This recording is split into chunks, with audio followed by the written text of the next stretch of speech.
UP में कांग्रेस का बड़ा दांव अब की बार।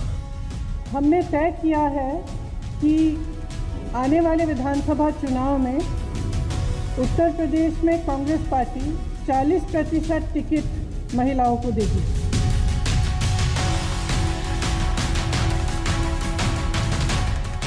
महिलाओं पर है नजर, रणनीति है तैयार।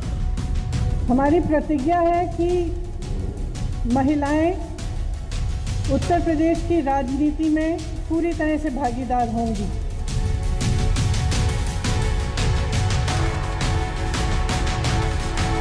कहां से आएगी 40% महिला उम्मीदवार? मैं आपसे कहना चाहती हूँ, राजनीति में आओ, मुझसे कंधा से कंधा मिलाओ। मैं जानती हूँ कि आपके संघर्ष क्या हैं।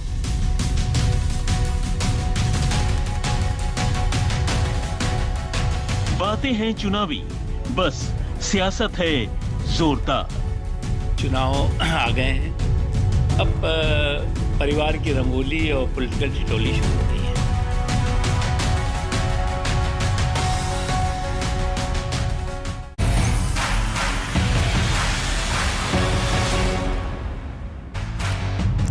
नमस्कार, आप देख रहे हैं हल्ला बोल। आपके साथ मैं हूं अंजना ओम कश्यप। आज आपने सुना होगा, प्रियंका वाड्रा गांधी ने ऐलान किया है कि देश की grand old party 40% ticket Uttar Pradesh के चुनाव में महिलाओं को देगी। इसे ठिठोली और रंगोली की पॉलिटिक्स कह रही है बीजेपी।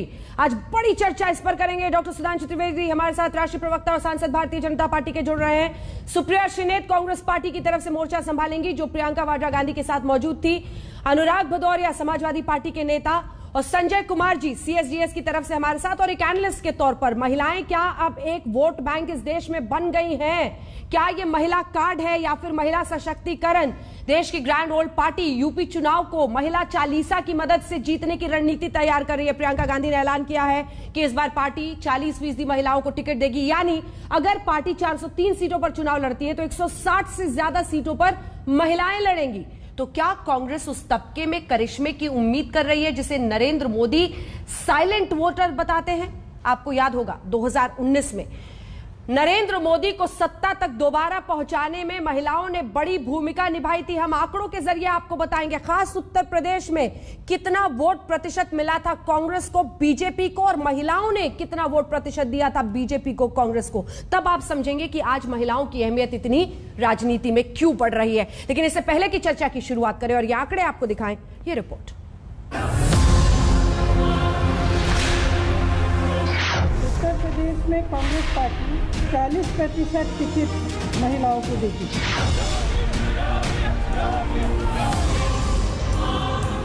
ये फैसला महिलाओं के सशक्तिकरण के लिए है। लड़की हूं, लड़ सकती हूं, इस नारे के साथ यूपी चुनाव में कांग्रेस पार्टी ने खेल दिया है बड़ा दांव। इसे महिला कार्ड कहिए या महिला सशक्तिकरण, प्रियंका वाड्रा गांधी ने आज ऐलान कर दिया कि यूपी में पार्टी 40% टिकट महिलाओं के नाम करेगी। कहा उनका बस चलता तो 50% टिकट महिलाओं को देती। आवेदन अगले महीने की 15 तारीख तक खुला रहेगा। यूपी में आरक्षण बढ़ेगा तो देश भी बढ़ेगा। हमने तय किया है कि आने वाले विधानसभा चुनाव में उत्तर प्रदेश में कांग्रेस पार्टी 40% टिकट महिलाओं को देगी। शुरुआत है, 40 से शुरू करेंगे। अब मैंने कहा अगर मेरा बस चलता तो 50 होता, तो लेकिन सबकी सहमति के साथ 40 तय किया है। अगले चुनाव में 50 भी हो सकता है। हालांकि खुद चुनाव लड़ने के सवाल पर प्रियंका ने क्या कहा वो भी सुनिए। सवाल सीएम के चेहरे पर भी हुआ और पंजाब में भी महिलाओं को टिकट देने पर, उस पर भी प्रियंका का जवाब सुनिए।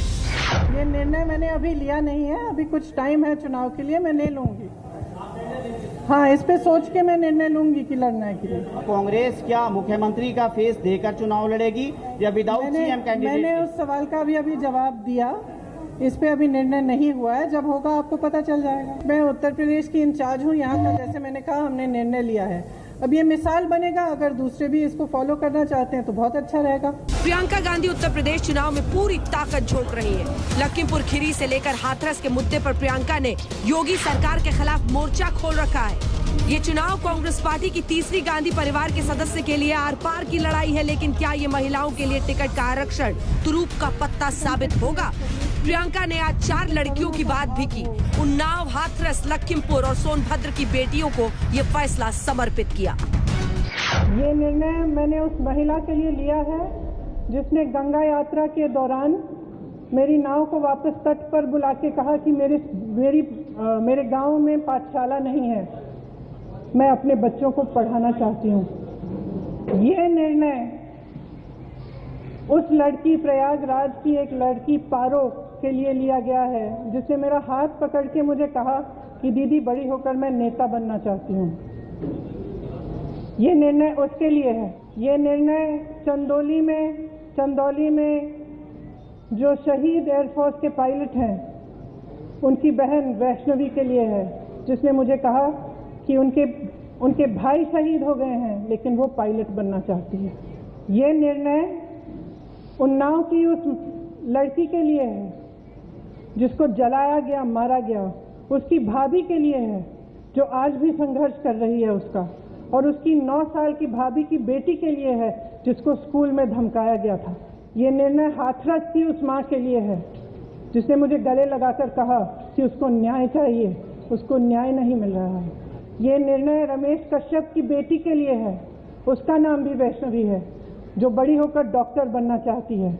लखीमपुर में एक लड़की मेरे से मिली, मैंने उससे पूछा क्या बनना चाहती हो बड़ी होकर, उसने कहा प्रधानमंत्री बनना चाहती हूँ। उसके लिए है यह निर्णय। प्रियंका के इस ऐलान के खिलाफ सबसे पहले हमला बोला बीएसपी सुप्रीमो मायावती ने। कहा ये कोरी चुनावी नाटकबाजी है। जब इनकी सरकार थी तब संसद व विधानसभाओं में महिलाओं को 33% आरक्षण देने का कानून क्यों नहीं बनाया। मायावती ने ट्वीट किया, कांग्रेस जब सत्ता में होती है व इनके अच्छे दिन होते हैं तो इनको दलित, पिछड़े व महिलाएं आदि याद नहीं आती, किंतु जब इनके बुरे दिन नहीं हट रहे हैं तो पंजाब में दलित की तरह यूपी में इनको महिलाएं याद आई हैं। वह उन्हें 40% टिकट देने की घोषणा इनकी कोरी चुनावी नाटकबाजी है। महिलाओं के प्रति कांग्रेस की चिंता अगर इतनी ही वाजिब व ईमानदार होती तो कांग्रेस में इनकी सरकार ने संसद व विधानसभाओं में महिलाओं को 33% आरक्षण देने का कानून क्यों नहीं बनाया। बीजेपी ने कहा ये घोंसले और परिवार की पार्टी है, ये चुनावी कार्यक्रम है, सिर्फ नारा बनकर रह जाएगा। चुनाव आ गए हैं, अब परिवार की रंगोली और पॉलिटिकल ठिठोली शुरू हो गई है। सबको याद होगा कि पिछली बार जब चुनाव हुए थे तो 2 हंसों की जोड़ी आई थी मैदान में। उसके बाद आज गाना गा रहे हैं उत्तर प्रदेश के लोग, 2 हंसों की जोड़ी बिछड़ गई रे, गजब बयोरामा। अब फिर से एक बार जो है वो पॉलिटिकल प्रयोग शुरू किया जा रहा है। इस तरह के नारे बहुत लोगों ने देखे। इस तरह के एक्सपायर नारे जो हैं कभी भी जो है वो लोगों को अट्रैक्ट नहीं करते। महिलाओं की भागीदारी, राजनीतिक भागीदारी, उनके अधिकार सुनिश्चित रहे। समाजवादी पार्टी जब से बनी है तब से इसके लिए प्रतिबद्ध है। ये हमारा लक्ष्य रहा है, चाहे वो किसी भी वर्ग की हो। बाकी आज कोई क्या कहता है इससे हमारा कोई मतलब नहीं है। अब आपको जरा समझाते हैं कि महिला वोटर तमाम पार्टियों के लिए अचानक जरूरी क्यों हो गई है। आंकड़े बताते हैं कि ओडिशा से लेकर बंगाल तक महिला वोटर का रुझान सरकार का फैसला करने में निर्णायक हो रहा है। उत्तर प्रदेश के ही आंकड़े देखिए। 2019 के लोकसभा चुनाव में कांग्रेस पार्टी को मिले थे कुल 6% वोट और सिर्फ 5% महिलाओं ने ही कांग्रेस पार्टी के लिए वोट किया था। वहीं 2019 में बीजेपी को उत्तर प्रदेश में मिले कुल 49% वोट, लेकिन 51% महिलाओं ने बढ़ चढ़कर मोदी के नाम पर बीजेपी की झोली में वोट डाले थे। कांग्रेस के सामने उत्तर प्रदेश में अपनी चुनावी जमीन तलाशने की चुनौती है, लेकिन टिकटों में 40% महिला आरक्षण कर एक बड़ा दांव जरूर खेल दिया। आज तक ब्यूरो।